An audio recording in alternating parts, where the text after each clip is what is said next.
Hello my dear students, जैसा कि मैंने आप लोगों को बताया था कि मैं आपको डेली वीडियो लेके आऊंगा मैथ के इंपॉर्टेंट क्वेश्चन जो आपके बिहार बोर्ड में 100% आने की संभावना है।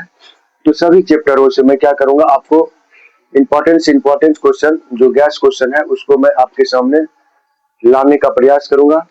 तो आज मैं आपको एक त्रिभुज चैप्टर से क्वेश्चन है जो कि बहुत बार बार पूछ रखा गया है क्वेश्चन और इम्पोर्टेंस भी है, तो आपके सामने हम एकदम देहाती भाषा में और आसान भाषा में सॉल्यूशन करने का प्रयास करता हूं। तो आप लोग इस वीडियो को ध्यान से देखिए और आप लोग समझने का प्रयास कीजिए। तो पहला क्वेश्चन आपका है कि समबाहु त्रिभुज एबीसी की एक भुजा 10 सेंटीमीटर तथा समबाहु त्रिभुज डीईएफ की भुजा 5 सेंटीमीटर है। त्रिभुज एबीसी तथा त्रिभुज डीईएफ के क्षेत्रफलों का अनुपात क्या करना है, ज्ञात करना है। तो आपको यहाँ पे इस प्रश्न में दो त्रिभुज दिया गया है और दो त्रिभुज की भुजाएं अलग अलग दी गई है और इसका क्या करना है, क्षेत्रफलों का अनुपात क्या करना है, ज्ञात करना है। तो सबसे पहले हम क्या करते हैं, समबाहु त्रिभुज, दो समबाहु त्रिभुज क्या करते हैं बाबू, बना लेते हैं। तो देखिएगा, जो मैंने क्या किया, दो समबाहु त्रिभुज का क्या किया, निर्माण कर लिया। इस ढंग से क्या किया मैंने, दो समबाहु त्रिभुज बना लिया। मैंने क्या किया बाबू, ध्यान से देखिएगा, आप लोग भी अपने कॉपी में बना लीजिएगा दो समबाहु त्रिभुज। एक समबाहु त्रिभुज जैसा कि प्रश्न में कहा गया ए बी सी, और दूसरा हो जाएगा आपका समबाहु त्रिभुज डी ई और एफ। अब देखिए इसकी जो भुजा दिया गया है, जो त्रिभुज एबीसी की भुजा दिया गया 10 सेंटीमीटर दिया गया। कितना दिया गया है, बताइए। ये भी 10 सेंटीमीटर हो जाएगा, ये भी 10 सेंटीमीटर हो जाएगा। अच्छा, ऐसा क्यों लिखा मैंने, सबको क्यों 10-10 सेंटीमीटर लिखा, क्योंकि आपको पता होना चाहिए कि समबाहु त्रिभुज की प्रत्येक भुजा आपस में क्या होती है, बराबर होती है, समान होती है ना। इसलिए मैंने, अगर एक भुजा 10 सेंटीमीटर दिया गया है तो सभी भुजा क्या हो जाएगी, 10 सेंटीमीटर हो गए। उसी तरह आप देखोगे तो डीईएफ की जो भुजा दिया गया वो कितना दिया, 5 सेंटीमीटर। बताइए ये कितना हो जाएगा, 5 सेंटीमीटर, और ये भी कितना हो जाएगा, 5 सेंटीमीटर, और ये भी कितना हो जाएगा, 5 सेंटीमीटर। आपने ये सब लिख लिया और एक रचना बना लिया, और आपको पता भी है कि समबाहु त्रिभुज की प्रत्येक भुजा आपस में क्या होती है, समान होती है। तो अब देखिए मैं इस यहाँ से बनाना स्टार्ट करता हूँ।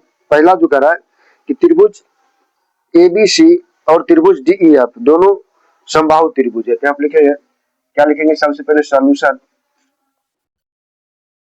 क्या लिखेंगे बबुआ, सॉल्यूशन।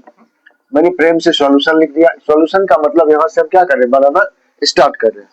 तो यहाँ पे लिखेंगे त्रिभुज एबीसी, लिखेंगे त्रिभुज ए बी सी और त्रिभुज एबीसी और त्रिभुज डीईएफ, त्रिभुज डीईएफ, त्रिभुज डीईएफ दोनों दोनों दोनों समबाहु त्रिभुज है। कौन सा त्रिभुज है, दोनों कौन सा त्रिभुज है, दोनों समबाहु त्रिभुज है। दोनों क्या है बाबू, दोनों समबाहु त्रिभुज है। ये प्रश्न में बोला गया था और अकॉर्डिंग टू क्वेश्चन के मुताबिक मैंने लिख लिया कि त्रिभुज एबीसी और त्रिभुज डीईएफ दोनों क्या है बाबू, समबाहु त्रिभुज है ना। तो मैंने जैसा प्रश्न बोला था उसको, क्योंकि आप जो त्रिभुज चैप्टर है उसमें थोड़ा कुछ अगर थ्योरी नहीं लिखते हो तो आपको फुल नंबर नहीं दिया जाएगा। इसलिए मैंने जो बोला था, रिक्वायरमेंट था प्रश्न का, वो मैंने लिख दिया ना। उसके बाद आप प्रश्न में देखोगे, और जब दो समबाहु त्रिभुज की अगर बात किया जाए, जब दो त्रिभुज आपस में समान होते हैं अर्थात वो समरूप कहलाते हैं। क्या कहलाते, समरूप। तो वही मैं लिख दूंगा। इसलिए क्या हो जाएगा बाबू, इसलिए जो त्रिभुज ए बी और सी ये समरूप हो गए किसके, त्रिभुज डी ई और एफ के ना। जब दो त्रिभुज की प्रत्येक भुजा आपस में बराबर हो अर्थात वो क्या कहलाते हैं, समरूप कहलाते। क्या कहलाते बाबू, समरूप कहलाते। तो आपको मैंने यहाँ पे लिखा, क्या लिखा, इसलिए जो होंगे त्रिभुज ए बी सी समरूप होंगे किसके, त्रिभुज डीईएफ के। किसके होंगे, डीईएफ के। और आपको पता होगा कि समरूप क्यों होते हैं, तो इसके बारे में थोड़ा सा स्टेटमेंट में लिख देता हूँ। हम जानते हैं कि, क्या लिखेंगे, हम हम जानते हैं कि, हम जानते हैं हम जानते हैं कि दो समरूप त्रिभुजों के दो समरूप त्रिभुजों के दो समरूप त्रिभुजों के क्षेत्रफलों का अनुपात क्षेत्रफलों का अनुपात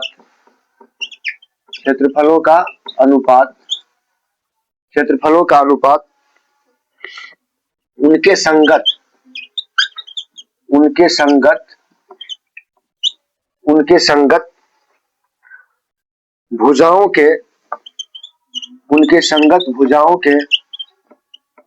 संगत भुजाओं के वर्गों के अनुपात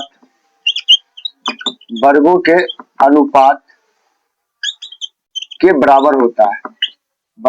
अनुपात के बराबर होता है। तो बाबू जो चीज था इसमें ना, जो होता है थ्योरी, उसको मैंने क्या किया, यहाँ पे लिख दिया। क्या लिखा है कि हम जानते हैं, क्या लिखेंगे, हम जानते हैं कि दो समरूप त्रिभुज, क्योंकि आपको पता होगा त्रिभुज ए बी सी किसके समरूप है, त्रिभुज डी ई एफ के क्या है, समरूप है। यहाँ पर लिखना पड़ेगा, हम जानते हैं कि दो समरूप त्रिभुजों के क्षेत्रफलों का अनुपात जो होता है उनके संगत भुजाओं के वर्गों के अनुपात के क्या होता है, बराबर होता है। तो स्टेटमेंट मैंने लिख दिया, ठीक है। अब देखते हैं, अब मैं क्या करता हूँ, यहाँ से जो त्रिभुज का जो क्षेत्रफल होता है उसके अकॉर्डिंग मैं यहाँ पे इसको बनाने का प्रयास कर रहा हूँ। तो आपको पता होना चाहिए कि जो, इसलिए क्या लिखेंगे, इसलिए जो क्षेत्रफल जो होगा, क्षेत्रफल इसको इंग्लिश में एरिया ऑफ ट्रायंगल कहते हैं ना, एरिया ऑफ ट्रायंगल। तो जो क्षेत्रफल हो जाएगा वो हो जाएगा त्रिभुज एबीसी, क्या लिखेंगे, त्रिभुज एबीसी। अब देखो ए आर को हिंदी में क्या कहते हैं, क्षेत्रफल कहते हैं। तो आप डायरेक्ट ए आर लिख लीजिए, क्या लिख लीजिए, ए आर। तो ए आर त्रिभुज एबीसी, अब बटे क्या हो जाएगा, ए आर त्रिभुज डीईएफ, यहाँ तक किसी बच्चे को दिक्कत? हाँ, तो आपको पता होना चाहिए कि जो त्रिभुज का क्षेत्रफल होता है, त्रिभुज का क्षेत्रफल क्या होता है, भुजा स्क्वायर। क्या होता है, भुजा स्क्वायर।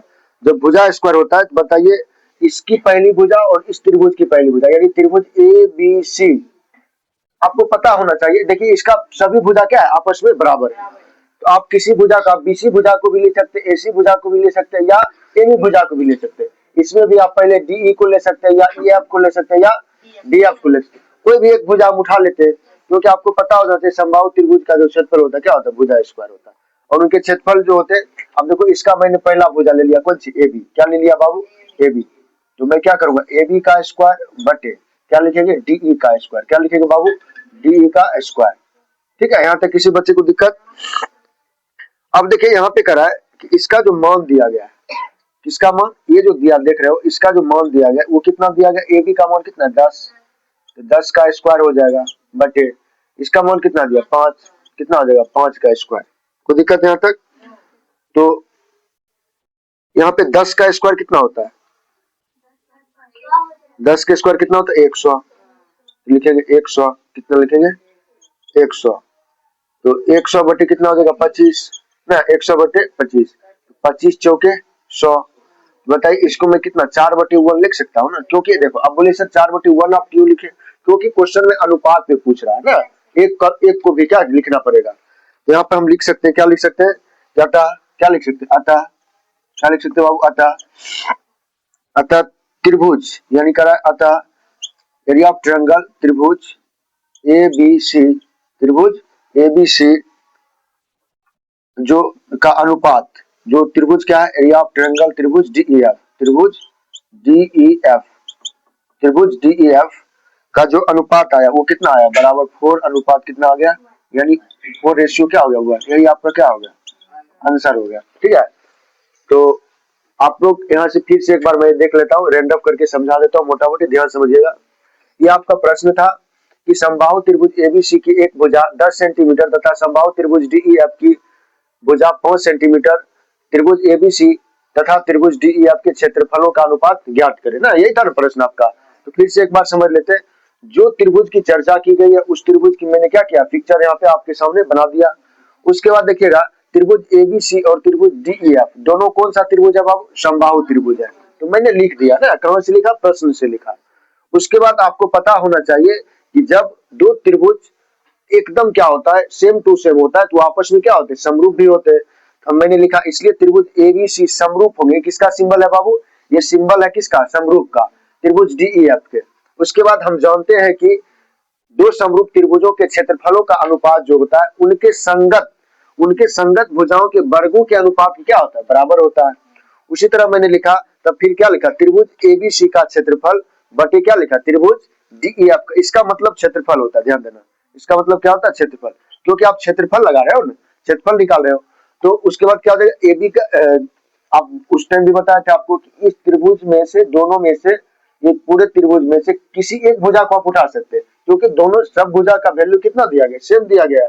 तो मैंने क्या लिखा, ए बी का स्क्वायर बटे डी का स्क्वायर, यानी ए बी जो लिया गया है ये त्रिभुज एबीसी से लिया गया है, और डी जो लिया गया त्रिभुज डीईएफ से लिया गया। कोई दिक्कत, इसका मान दिया था, मैंने देखा 10 का स्क्वायर किया कितना हुआ 100, और 5 का स्क्वायर किया 25। तो आप देखिए 25 चौके कितना होता है 100, 25 को अगर 100 से भाग दीजिए कितना आएगा 4, तो 4 और नीचे हम कुछ नहीं था, हम 1 दे सकते हैं, क्योंकि आपका क्वेश्चन का रिक्वायरमेंट क्या था, अनुपात में लाइए, इसलिए मैंने लिख दिया। अतः एरिया ऑफ ट्रायंगल, यानी कहा कि त्रिभुज एबीसी अनुपात त्रिभुज डीईएफ का अनुपात कितना आ गया, 4:1 हो गया। ये आपका क्या हो गया, आंसर हो गया पूरी तरह से, ये आपका क्या हो गया था, आंसर हो गया। ठीक है, कोई दिक्कत, ये पूरी तरह से क्या हो गया, आपका आंसर हो गया। ठीक है, तो थैंक यू। अगर आपको ये प्रश्न समझ आए और ये वीडियो अच्छा लगे तो मेरे चैनल एसएमएस क्लासेस 10 के नाम से जो है उसको सब्सक्राइब करें, बेल आइकन दबाएं, ताकि इस तरह की वीडियो जो आपके समक्ष मैं लाता रहूं। धन्यवाद।